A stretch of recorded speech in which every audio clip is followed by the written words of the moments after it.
Dear ladies and gentlemen, welcome to the 20th Science Café. Thank you for joining us.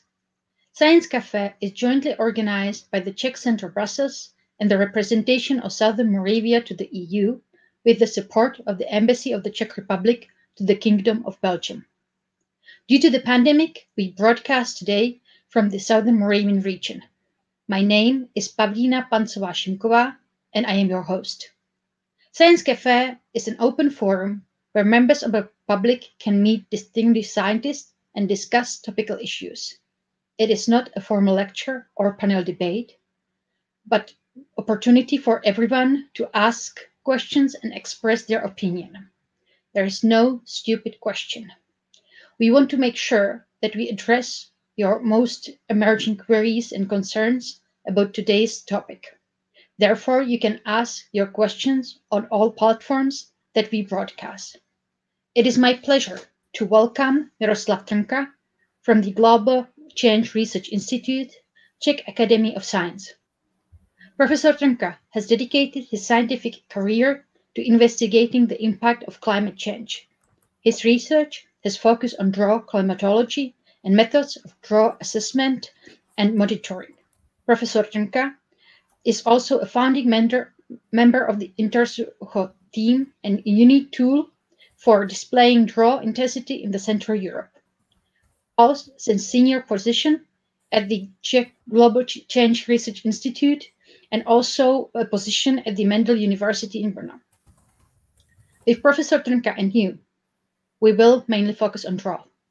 A recently published article by Nature Geoscience, which Professor Trnka co-authored, states that the climate reconstruction demonstrates a sequence of recent European summer droughts since 2015, which are unprecedented in the past 2,110 years. By 2050, the exposure of South and West European grassland to increasing heat and drought is likely to double. Last week, the United Nations Office for Disaster Risk Reduction published a special report on drought 2021. UN Secretary Special Representative for Disaster Risk said, drought is on the verge of becoming the next pandemic. There is no vaccine to cure it. Most of the world will be living with water stress in the next few years. And that's space for my first question. What is the scientific response to the UN Secretary's statement? Is water shortage the new normal? Professor Trnka, floor is yours. Thank you. Good evening. That's a good question. I think it really comes to a point where on the Earth we are really talking.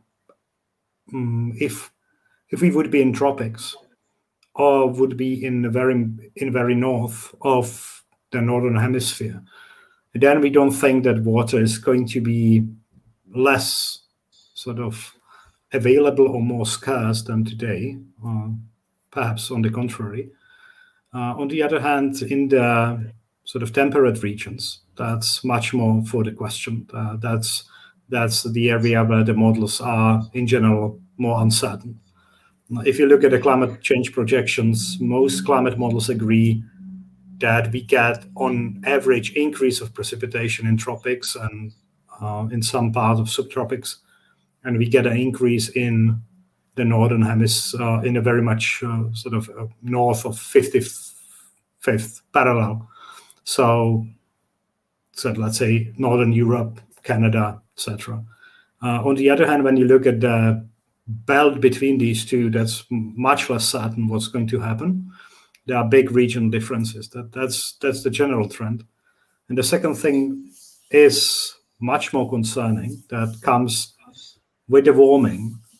We get atmosphere that is much more efficient in taking water out of the vegetation. In simple terms, landscape will need more water to sustain, let's say, the current runoff levels under the higher temperatures.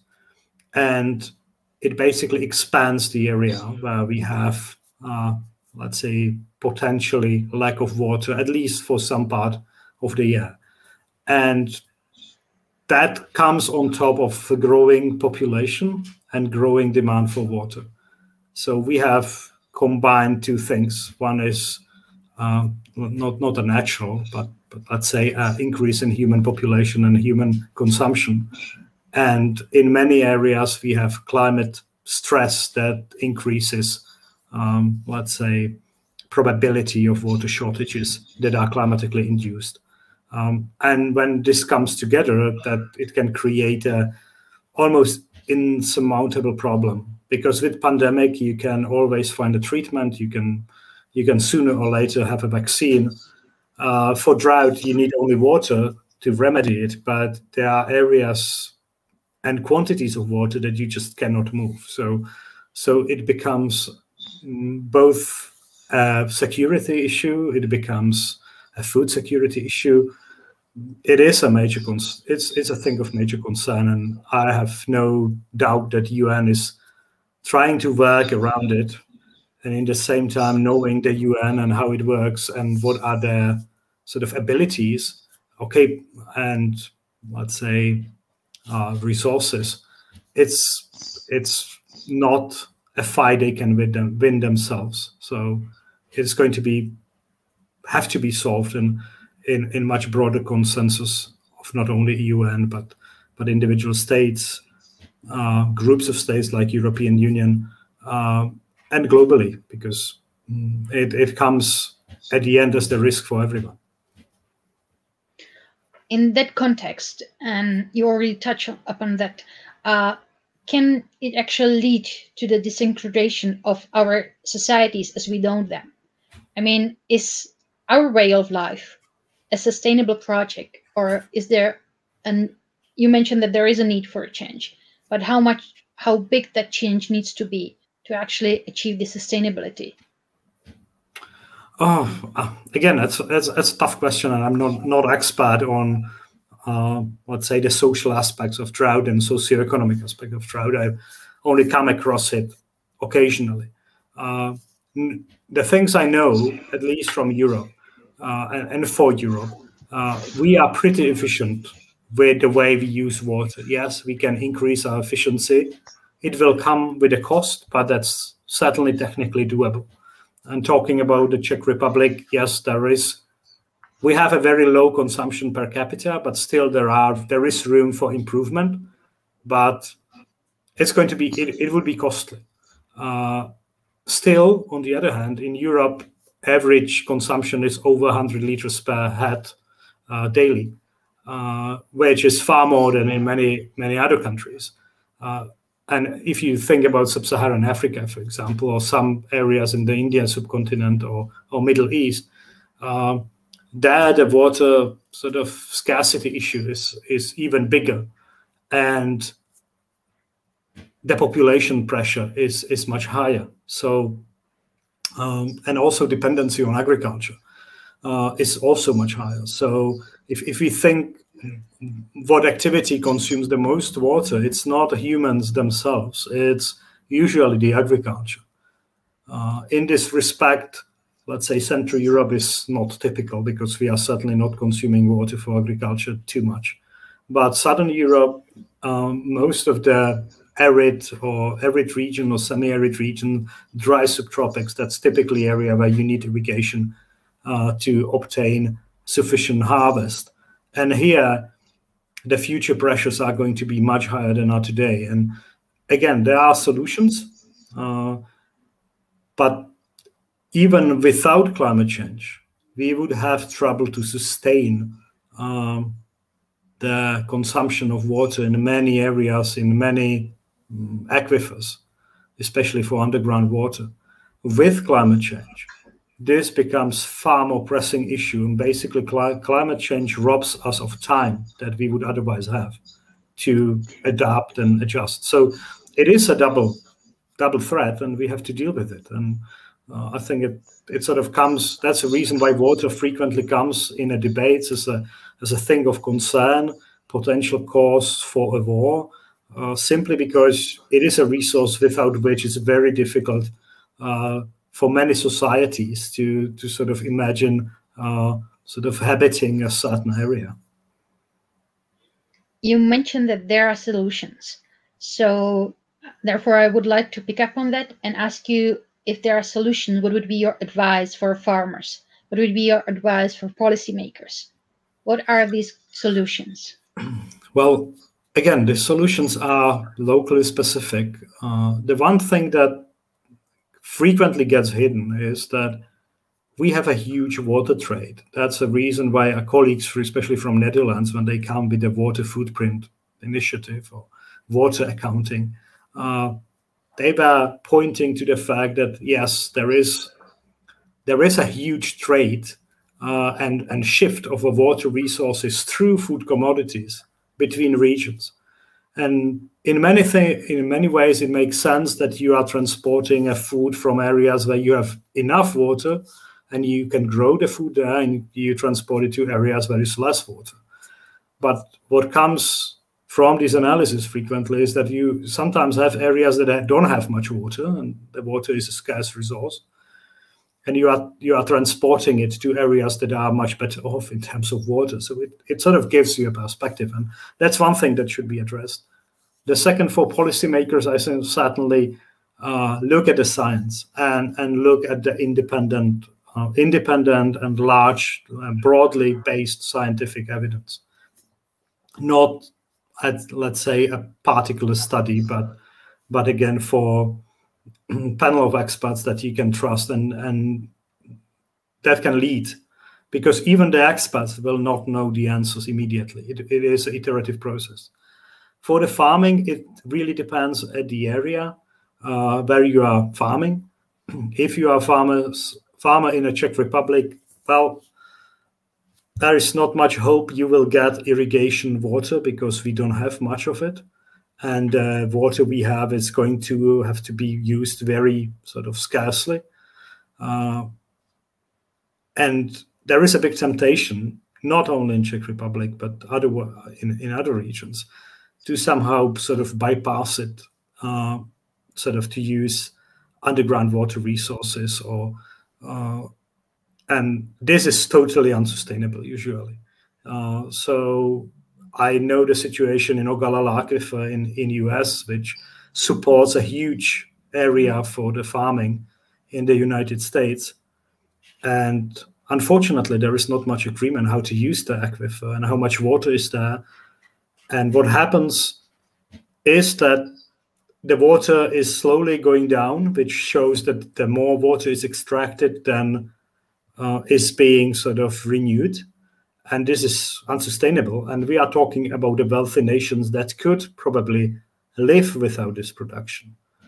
And if you look at many areas in Middle East and, for example, India, if you extract too much water, you get a point where you have no water, then there are huge consequences with that.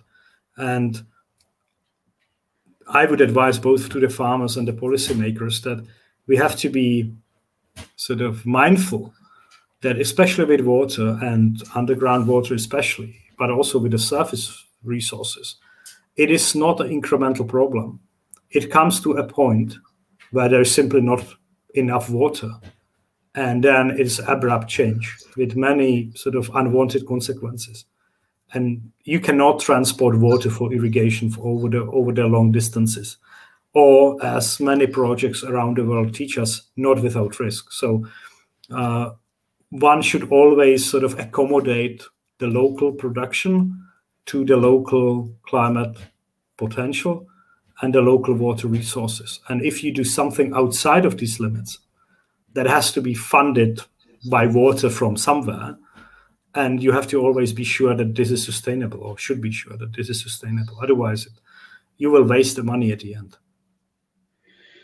Well, that was a very broad answer, and thank you for that. On that topic, I would like to come back to the Central Europe, as we are experiencing for several years a major forest dieback. There are several debates or opinions. What is the reason behind the dieback? Do you think it's also the water, because there is simply not enough water in the forest in the Central Europe?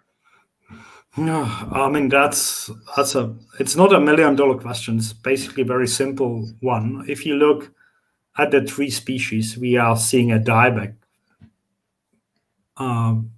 It is coming for species that are primarily grown in higher elevation than we are growing them today for number of generations. And it must be said, is for over almost 300 years, we've been successfully farming the forests in that would otherwise grown only in the mountains in areas 400, 500, 600 meters above the sea level, achieving quite incredible production, basically.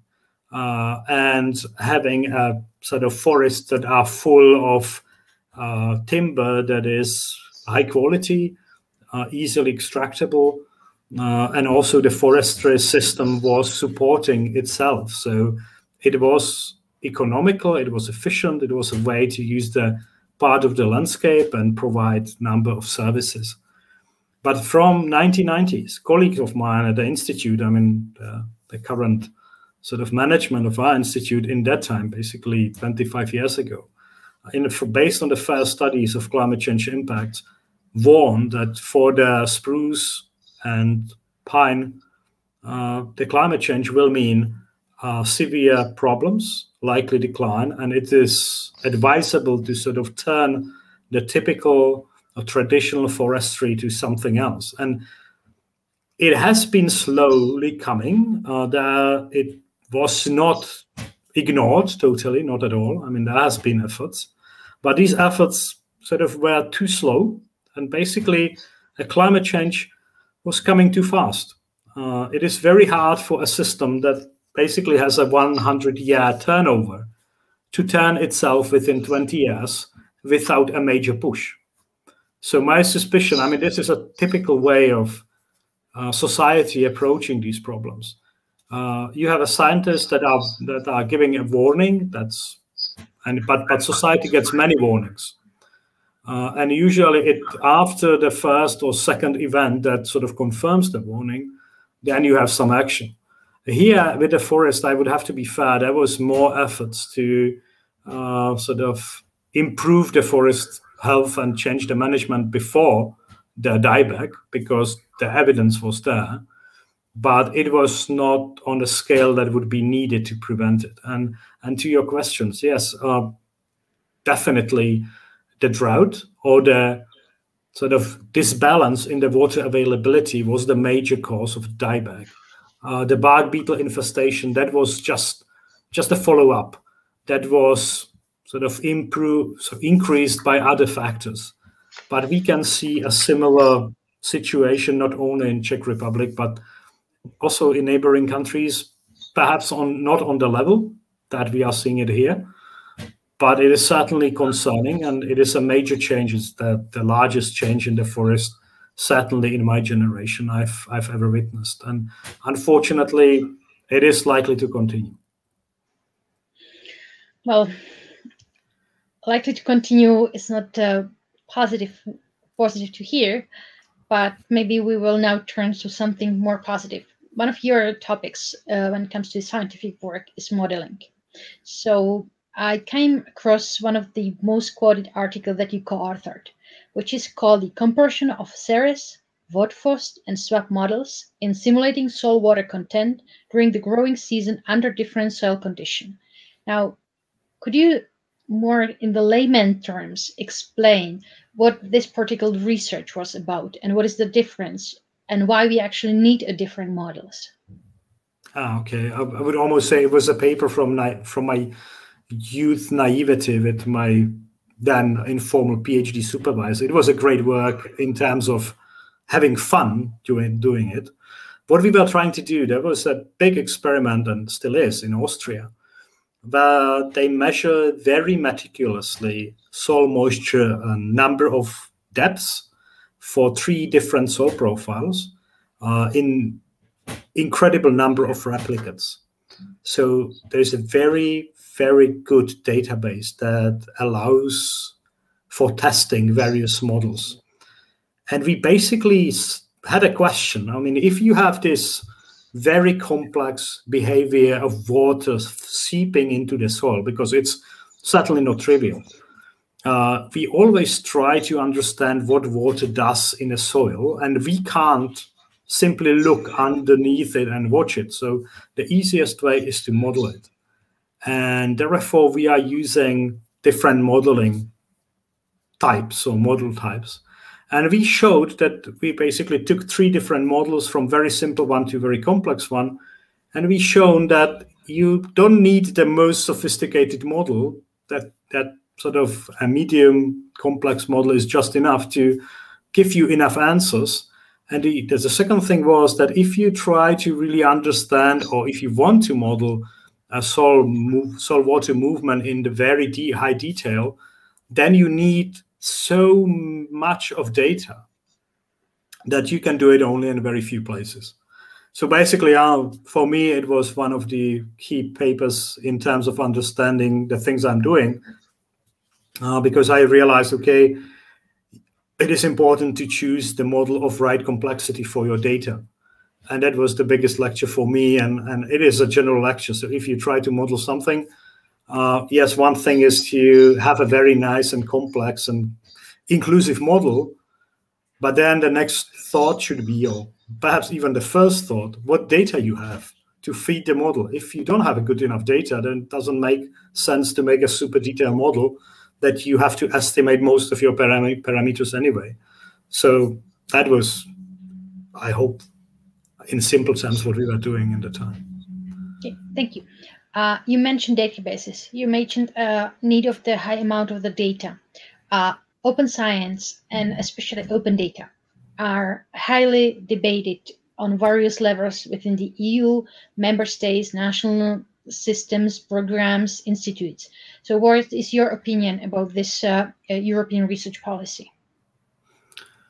Well, first, it always comes with the tricks. So first of all, when we do a research in a public domain for the public fund, with the public funds, I believe the data should be made available. So if I write an article, the underlying data that I used ideally should be published as a, for example, separate database or paper. So first of all, you get a citable credit for it, and anyone who follows can use the data. So that's the perfect model. Then, of course, it becomes more complicated. I mean, the biggest concern I have, I mean, our group or our institute, we spent quite a bit of manpower and resources on determining and conducting experiments, because most of our models are based on experiments. But it's far easier, I sort of beg all the modelers in the audience for forgiving me, that it's far easier to model something than to do the good experiment. And as doing both, I can that's my personal experience. It takes you usually several years to do a good experiment. It takes you several months to do a good modeling exercise. And in many cases, we see there is a disparity. I mean, since we have the scientific evaluation and science evaluation based on number of citations on the Hirsch index or whatever scientometry tool, which is fine. But this inherently puts off many experimentalists. And we have institutions that have a huge amount of experimental data, and they don't feel they get a credit if they share it with researchers. And I think that's one of the biggest issues. I mean, we try to overcome it in our group by actively involving all the experimentalists in the writing team, for example. But sometimes it's very difficult because, I mean, the experiments include a number of people, and you just have the list like from a telephone book. If you try to include everyone, so it's not a solution that would work everywhere. But my worry is that if one press from one side just to open all the data without a merit or credit given to those that are providing the data in a sufficient and visible way, at the end, everyone will lose because there will not be enough people working on the data side. That's just a simple observation I have. And you create basically a divide between the people who publish based on the open data and those that should sort of feed in and are expected to sort of provide the open data.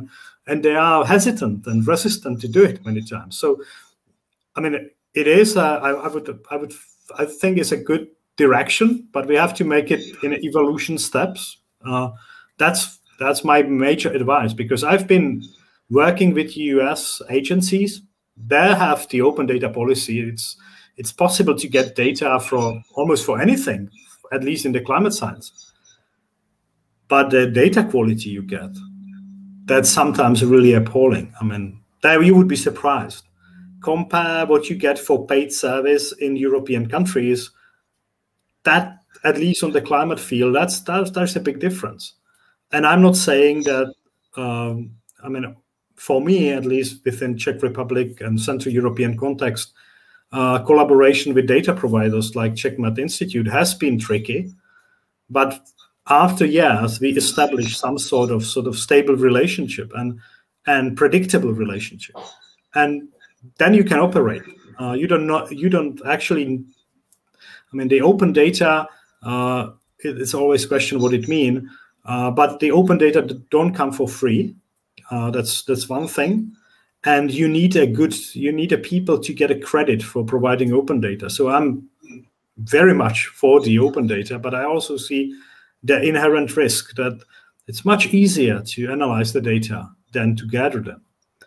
And therefore, most people would find a fast track by sort of collecting data, not collecting data, but using the data without sort of inputting their, for example, products to the open databases. So that's quite tricky. And I sort of keep fingers crossed that we get through this, so let's say, with flying colors and we don't suffer too much. Because it's not easy. It's certainly not an easy question. And in climatology, medical research, biochemistry, I mean, there is always a very fine line we have to walk, sort of not endangering data collection by sort of pressing too hard. On the other hand, making sure that the rules are fair to everyone, both to the data users and the data providers. Thank you. Now, I would like to return to the Czech Republic, because you are one of the founders of the INTERSUCHO project, which monitors drought in the Czech Republic and also in some parts of the Central Europe. So are there similar projects, programs elsewhere, or is it your way of dealing with that and publishing it regularly each week on the website unique? Oh, not really. It has the model. We have to we confess to have friends in the United States that started a US drought monitor during a 1995 drought, and it has been working ever since. So they are operating more than 25 years. And we worked with the colleagues at the University of Nebraska for many years, since 2000, basically, starting with a NATO project that was really focused on collaboration between US and sort of check on the drought and drought security. And we had a vision that we would like to have a system that would be somewhat similar, but a bit different, a bit sort of, so we put some of our imagination into it. And it took quite a bit of time to get funds, to get people around it. And it became more like a rallying point, I would say, for scientists within the community we are working with. So we can, on the one hand, obtain new data and new sort of ways of looking at data because we have to present it. We get a feedback from our reporters, which is unique because we get a direct every week check by hundreds of farmers that provide us with feedback on agriculture drought. But in the same time, we are able to collaborate with Czech Hydromet Institute, with Water Research Institute, as a partners that can sort of provide additional information to data that they already have. So it has been a learning process for everyone. And yeah, and it's not unique. We do it also for Slovakia. We collaborated on similar system for Austria. I know Poland and Germany have a system that tries to monitor it. I have to say that, I mean, INTERSUCHO, INTERDROUGHT sort of approaches, it might be a bit different because we are academic institution and we can do things very quickly. If we decide that something is worth of trying, we can do it within months. And we don't have to sort of, ask anyone for permission to do it, which is a great advantage. And we can test many things that are hard to test. For example, in the US, where you have a big responsibility because many big decisions depend on it. INTERSUCHO or INTERDROUGHT is very useful. It has been used for a number of decisions in the recent droughts, but on the other hand, we are quite independent. So that's the difference. That's maybe a specialty of the system. On the other hand, we are very closely working with the stakeholders and people that are using it. So we are mindful what people expect, but we are certainly not serving primarily to anyone. So that's one of the differences that we see. In terms to the relation of terminating to the target group community and to the public policymakers, Sky News features a daily climate show, which for me was a little bit surprising to find out about.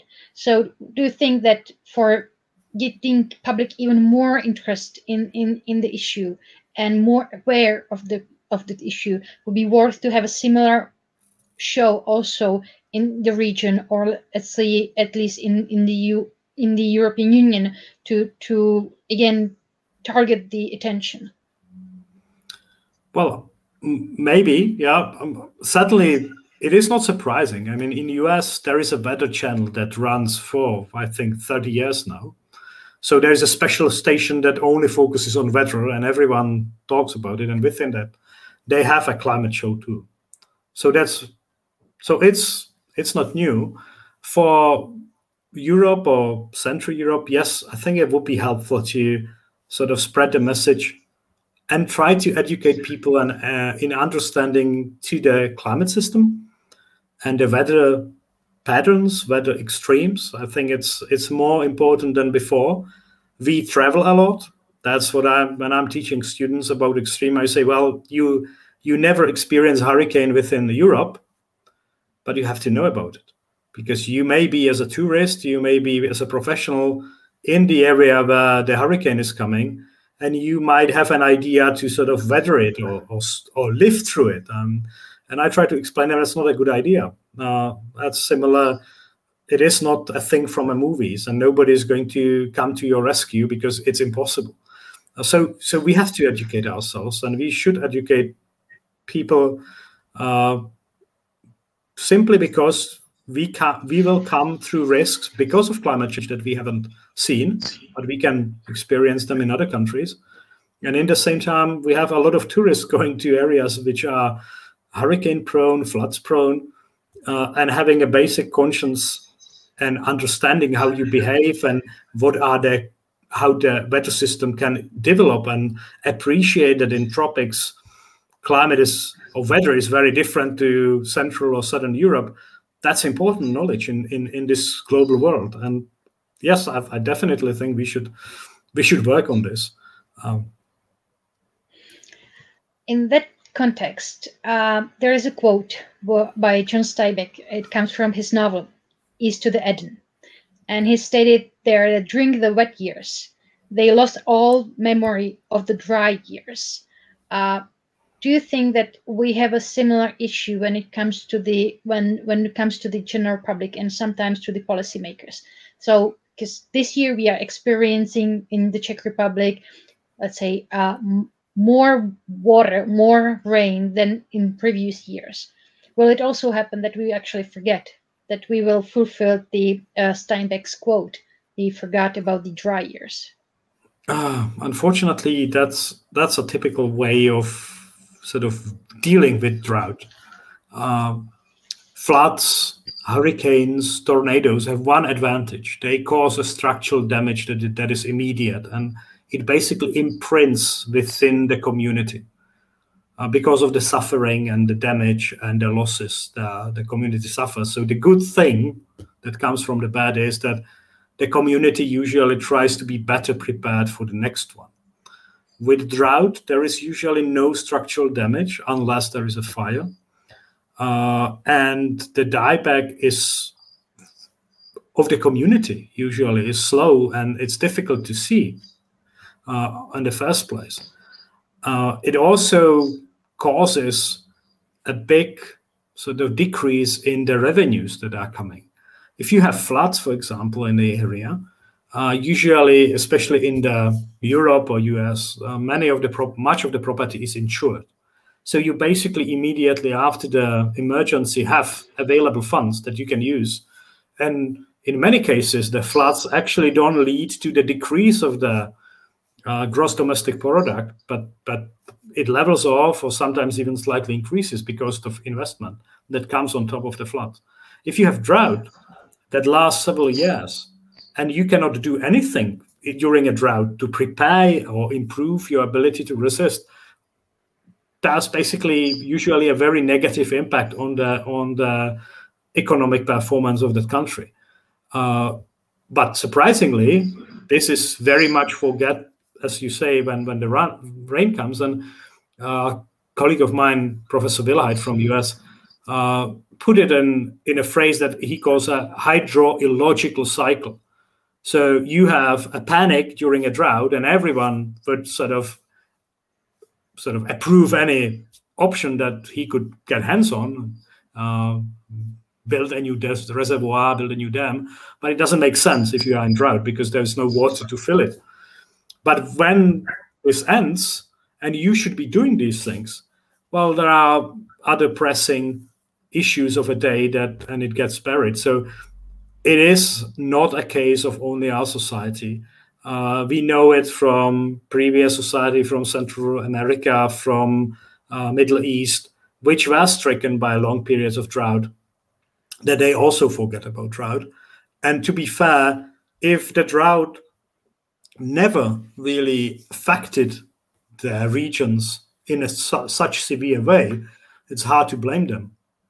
And for Czech Republic specifically, I mean, we had a drought that was one of the worst we could see in terms of in climate parameters.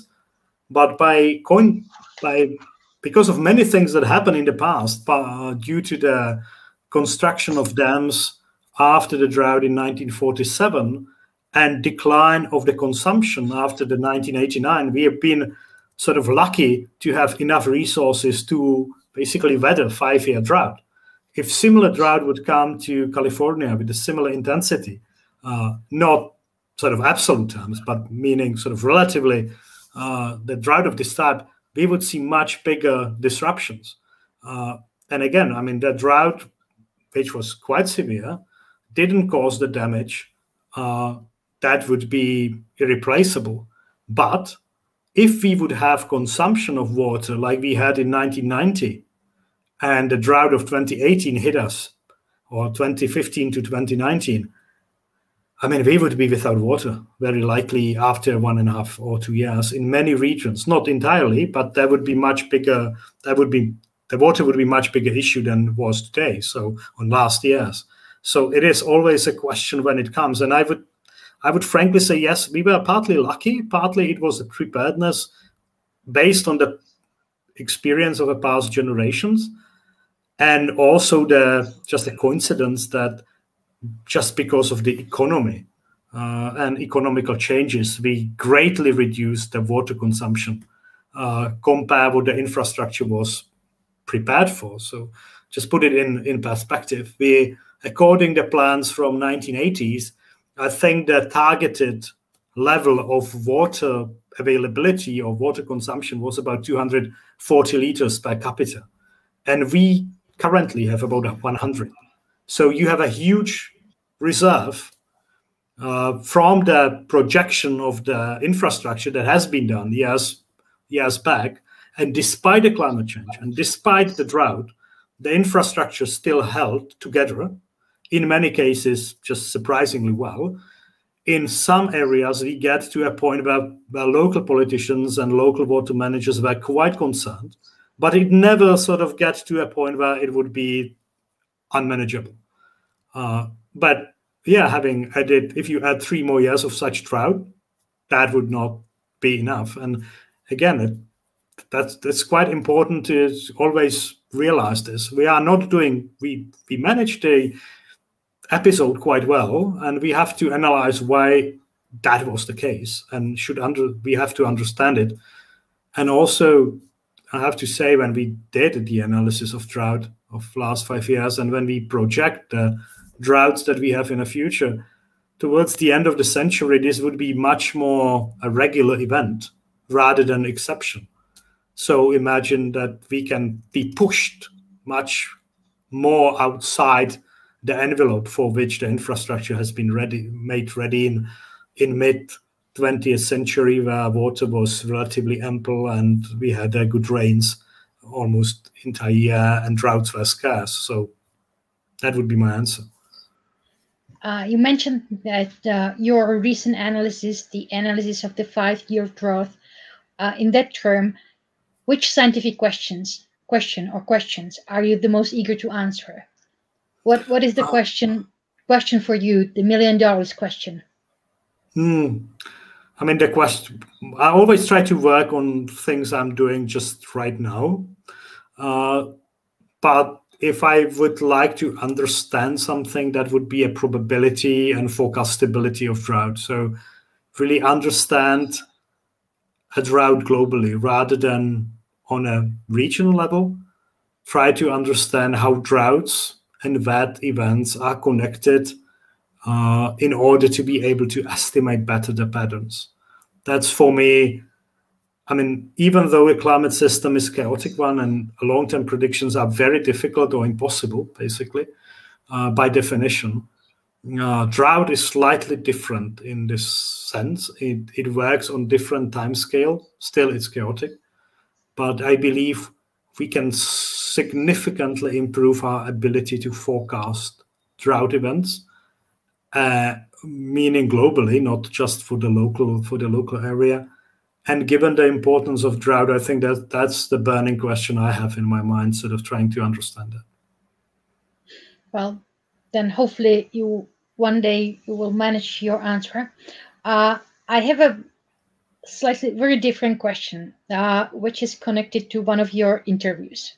Because while studying for this discussion or debate, I came across your very short note in the Swedish national television on the topic of 500-year drought in the Czech Republic.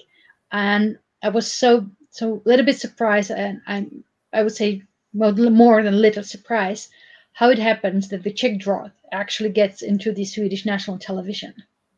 I think the story is quite simple, because we made an interview for the Czech National Press Agency, and the editor found it interesting, so he let it translated to English, and then the Swedish television came across it, and it just fitted into their schedule. One of the reasons why Swedish television was interested in it, they lived through a major drought. I think it was 2018 with a number of forest fires. And they were interested in droughts in other parts of the Europe. And again, I mean, our research also shows that Europe itself, when it's affected by drought, it tends to be, recent droughts were more like a dipole. You have areas in Europe, let's say West Central, that are in drought, and you have Southeast that is wetter than usual, or the other way around. So it is important for everyone to sort of to see what other sort of neighbors are doing. And of course, it is, especially with the Swedish experience, I believe that the fire experience was a pretty bad one. Not because of damage or the injuries or lives lost. Fortunately, there were none lost, as far as I know, but because of the air quality issues. And that's other aspect of drought, that if you have drought, you usually get increased air pollution. You get, if you have more fires, the air quality gets really dampened. So at the end, drought can have a multiple cascading effects through things one would never imagine would be related to drought. So, and because of the long-term transport and sort of the connected world, yeah, we should be interested and worried about drought. Not worried, but interested and understand the drought consequences in our neighborhood, in neighboring continents, especially Africa, especially Asia, Middle East, but also in the US, Australia, because it has consequences for us as a group, as a sort of group of nations, because we are sort of part of that economic system. And drought is certainly one of the biggest potential disruptions or disruptors in the system. Okay, well, droughts as a major disruption system. There is also a question which came through the chat, and that's a question whether we can expect the changes also to appear in the food supply, whether actually the agriculture is going to be infected so much as I would read that question, be affected by drought so much that there has to be changes in the food supply. No, it's a good question. I mean, that's been something I've been working on with my colleagues for several years. We had a recent paper in Science Advances 2 years ago where we really tried to sort of look at this question specifically. We took wheat as a crop that is grown mostly without irrigation. Wheat is primarily grown everywhere, almost, where we have agriculture. Surprisingly, it is not the most important crop. I think it's the second or third, depending on which year. But it is the most important crop in terms of the calories, and especially in terms of calories transported. So if you think about transporting calories from one region to other, usually the wheat is the primary tool to be used and a primary commodity. And we made a relatively simple analysis. We made a global drought indicator, and we looked what happened with the prices when we compare the area affected by drought and the wheat prices. And if you looked only at the area that was used as the arable land, so entire arable land, we got some relationship. So more drought, higher prices, put simply. If we took only the area, weighted it by the amount of wheat that is grown on it, the relationship get much tighter. And when we took only 10 exporting countries, the top 10 exporting countries, we were able to explain much of the 2008, 2009 price hike. Surprisingly, and it's well known, there was not much effect on the production itself, at least based on the data we have available through the public sort of FAO databases. So, I mean, there's some debate about the truthfulness in some of these data. So, but what we did then was we looked, okay, we have a drought today that are able to cause a major price hikes, mainly because some governments get really nervous, and based on the sort of public pressure, they, for example, stop exports. And then the rest of the market have to do something with it. And if you make your market smaller, you give more power to the speculations. So you can have a price hike very easily. Interestingly, sort of these droughts rarely affect more than 10 to 15% of area. On the worst years, if you take a 3 years window, within 3 years, there is less than 15% area of the global wheat growing regions affected by drought. That would be severe enough to be a concern. Interestingly, this still provides a price hikes, not a disruption of a production. The explanation is if you have a drought somewhere, you usually have a better condition somewhere else. So it evens out. But when we take the same approach and look into the climate projection, even when we take the most ambitious climate change mitigation policy, the so-called RCP 2.6, that would pretty much follow the Paris Accord, and we would keep the warming below 2 degrees, we still would expect that the area affected by drought over this 3-year window would double or triple by 2050. So that's a major concern, because that never happened over the past 100 years. By 2050, it's going to be at least 9 billion people on the planet. So 25% more, about 1/5 more than there is today, likely wanting to eat at least the same quality or better quality food. And we have a higher chance of droughts occurring sort of simultaneously. So for me, this is one of the, I've talked about it, that this is a question I want to understand, because this is concerning. We have agriculture focused in, it is distributed, but when you look where are the most productive regions, there are not too many. And they are mostly in the drought-prone regions, or any region is basically drought-prone. So yes, it is a matter of concern, and that's one of the things we should be concerned about. Surprisingly, when you look at the complex models that are trying to estimate what the food production is going to be, the answer is, we should not be too much concerned, because if we do a proper adaptation, and if we increase the productivity, we should still be fine. The major issue is that all these models expect and stress that it's very important to keep the markets open when you are in drought. So you allow the markets to sort of shift the production and the supply where the demand is, and optimize it by itself. And any disruption that is done sort of by the national governments based on the self-interest usually hurts everyone at the end.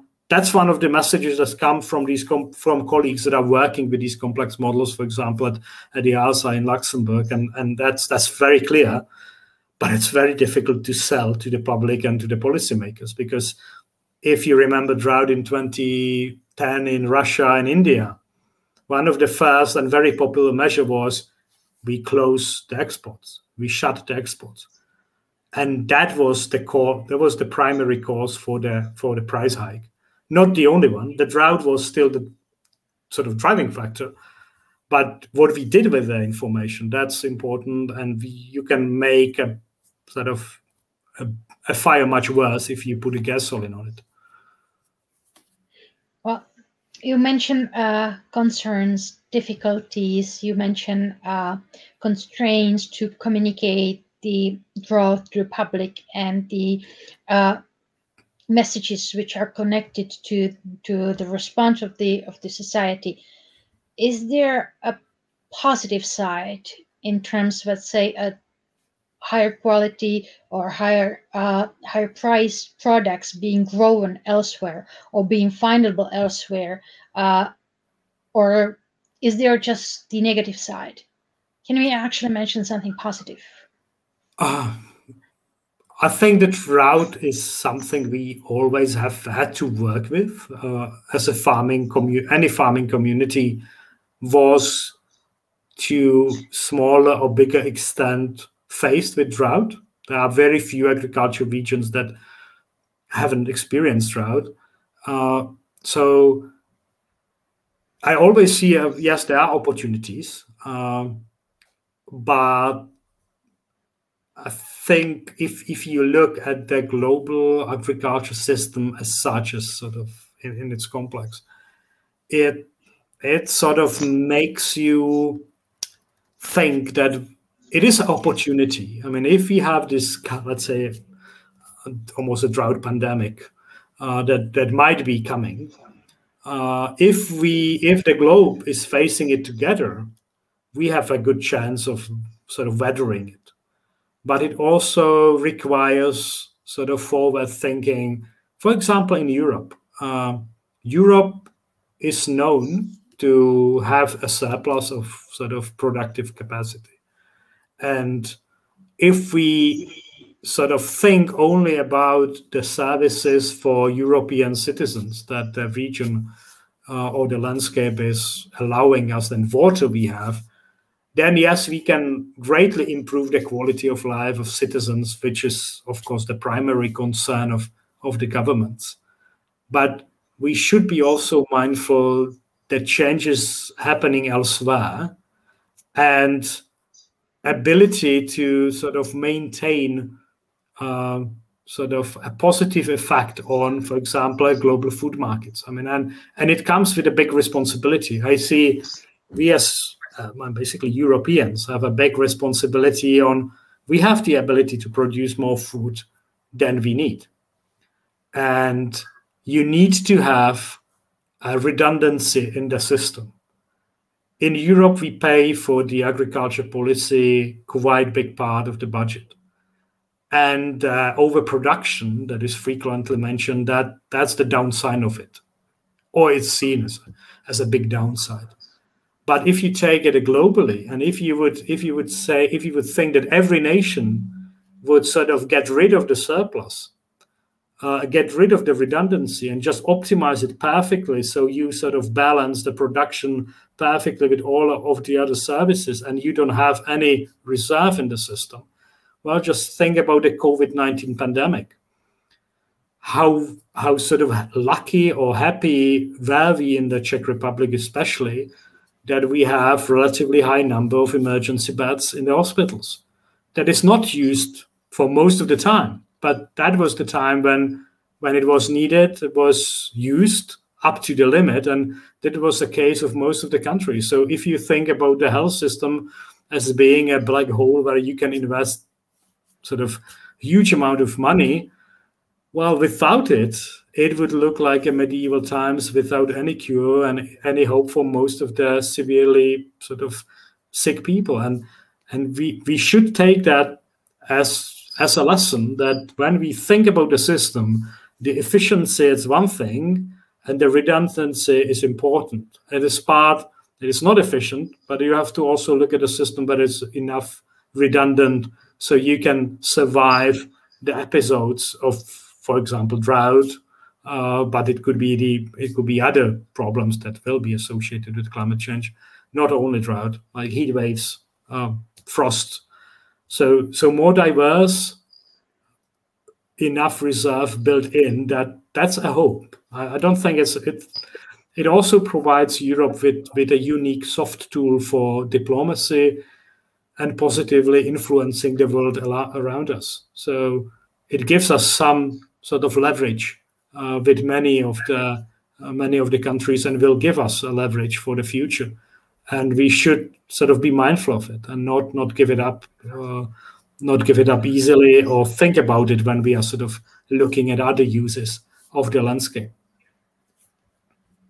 Well, with that hope, I would like to thank you for today's debate and for joining us for the Science Café. And I also would like to wish you good luck and in your future research. And hopefully once you will be able to answer your question. Thank you so much. Okay, thank you very much.